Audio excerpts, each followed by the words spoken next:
Wassalatu wassalamu ala Rasulillah wa ala alihi wa ashabihi ajma'in. Amma ba'du. Anak-anakku, murid-murid STT As-Sunnah kelas 4 yang Ustaz cintai. Apa kabar kalian semua hari ini? Mudah-mudahan kalian semua senantiasa dalam keadaan sehat walafiat. Ustaz juga selalu berdoa dan berharap semoga kalian senantiasa dalam lindungan Allah Subhanahu wa taala. Anak-anakku sekalian, pada kesempatan ini Ustaz akan menyampaikan pelajaran akidah akhlak. Tema yang akan kita pelajari adalah tentang kematian. Allah Subhanahu wa taala berfirman di dalam Al-Qur'an surat Ali Imran ayat 185, kullu nafsin dha'iqatul maut. Artinya tiap-tiap yang bernyawa pasti akan mengalami kematian. Anak-anakku sekalian, bahwa setiap yang bernyawa itu pasti akan mengalami kematian. Hewan akan mengalami kematian. Tumbuhan akan mengalami kematian. Pepohonan akan mengalami kematian. Begitu pula dengan kita semua selaku manusia, bahwa kita semua akan berjumpa dengan kematian, bahwa kita semua akan mengalami kematian. Anak-anakku sekalian, kematian pada hakikatnya merupakan salah satu bentuk kiamat sugro atau kiamat kecil, merupakan tanda akan datangnya kiamat kubro atau kiamat besar, yaitu kiamat yang sesungguhnya.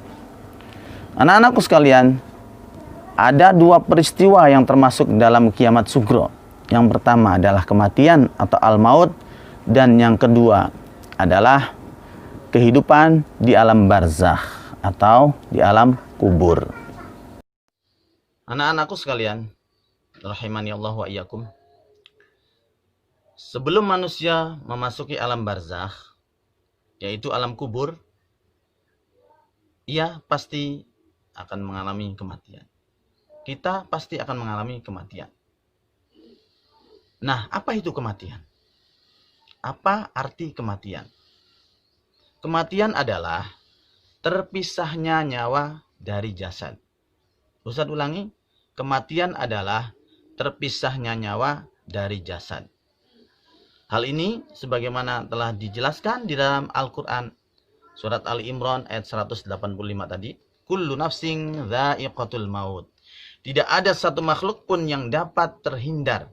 Tidak ada satu makhluk pun yang bisa berlari dari kematian. Semuanya akan mengalami kematian. Besar, kecil, tua, muda, laki, perempuan, semuanya akan mengalami kematian. Dan waktu kematian pun akan pasti datang. Tidak bisa dimajukan, tidak bisa dimundurkan, tidak bisa dipercepat, tidak bisa pula diperlambat. Pas waktunya datang kematian, maka akan datang kematian itu. Demikianlah anak-anakku sekalian tentang kematian. Ustaz ulangi, kematian adalah terpisahnya nyawa dari jasad. Itu peristiwa yang pertama tentang kematian. Kemudian yang kedua, alam barzakh. Setelah manusia mengalami kematian, maka dia akan berada di alam barzakh.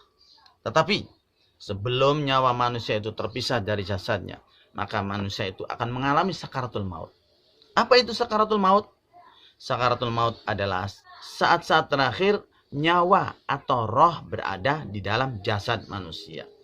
Ustaz ulangi, sakaratul maut adalah saat-saat terakhir nyawa atau roh berada di dalam jasad manusia.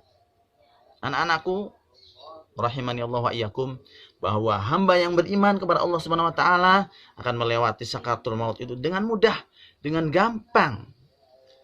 Sebagaimana diterangkan dalam sebuah hadis bahwa pada saat sakaratul maut, malaikat maut akan mendatangi orang yang beriman dalam bentuk wajah yang sangat tampan dan ramah. Kemudian malaikat maut akan mencabut nyawa orang beriman tersebut dengan pelan-pelan. Kemudian setelah nyawanya dicabut, rohnya orang beriman tersebut dibawa ke langit.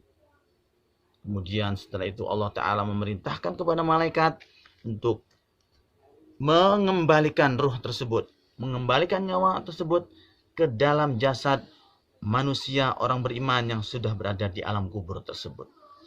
Dan kemudian Allah Ta'ala memerintahkan agar hamba itu diberikan kenikmatan yang sangat banyak, kenikmatan yang nikmat yang berada di alam kubur, yakni nikmat kubur sampai datangnya hari kiamat. Adapun bagi orang-orang yang tidak beriman, adapun bagi orang-orang yang mengingkari akan keimanan kepada Allah, orang-orang yang membangkang kepada perintah Allah, maka sebaliknya mereka akan mengalami sakaratul maut dalam keadaan yang sangat-sangat menyedihkan, sangat-sangat mengerikan, sangat-sangat amat tersiksa. Kenapa? Karena malaikat maut akan datang kepada orang-orang yang beringkar kepada Allah Subhanahu wa taala dalam bentuk wajah yang sangat mengerikan, sangat menakutkan. Malaikat maut datang kepada orang yang kafir dengan wajah yang sangat mengerikan, kemudian mencabut nyawanya sekarap sendiri, seenaknya sendiri. Terserah malaikat maut mencabut dari sisi manapun, langsung saja. Yang sangat mengerikan, menakutkan, menyakitkan sekali. Sementara itu, pintu langit pun tidak dibukakan ketika roh orang kafir itu dibawa ke langit. Bahkan Allah Subhanahu wa taala memerintahkan kepada malaikat untuk melemparkan ruh, untuk melemparkan nyawa orang-orang yang ingkar terhadap Allah dan Rasulnya ini. Dilemparkan ke bumi, dilemparkan sampai terhempas ke dalam jasadnya kembali. Kemudian Allah Ta'ala memerintahkan, berikan hamba yang ingkar ini, berikan hamba yang kafir ini azab kubur sampai datangnya hari kiamat. Demikianlah anak-anak sekalian yang dapat Ustadz sampaikan tentang pelajaran pertama, yaitu tentang kematian. Mudah-mudahan kita semua senantiasa dirahmati oleh Allah Subhanahu wa taala sehingga kita bisa beramal kebaikan, berbuat amal soleh untuk senantiasa mengamalkan amalan-amalan kebaikan sehingga kita semua diwafatkan oleh Allah Subhanahu wa taala dalam keadaan husnul khatimah. Allahumma amin. Demikian saja. Mohon maaf apabila ada kekurangan. Rabbana atina fid dunya hasanah wa fil akhirati hasanah wa qina adzabannar. Subhanakallahumma wa bihamdika asyhadu an la ilaha illa anta astaghfiruka wa atubu ilaik. Wal afu minkum jami'an. Wassalamualaikum warahmatullahi wabarakatuh.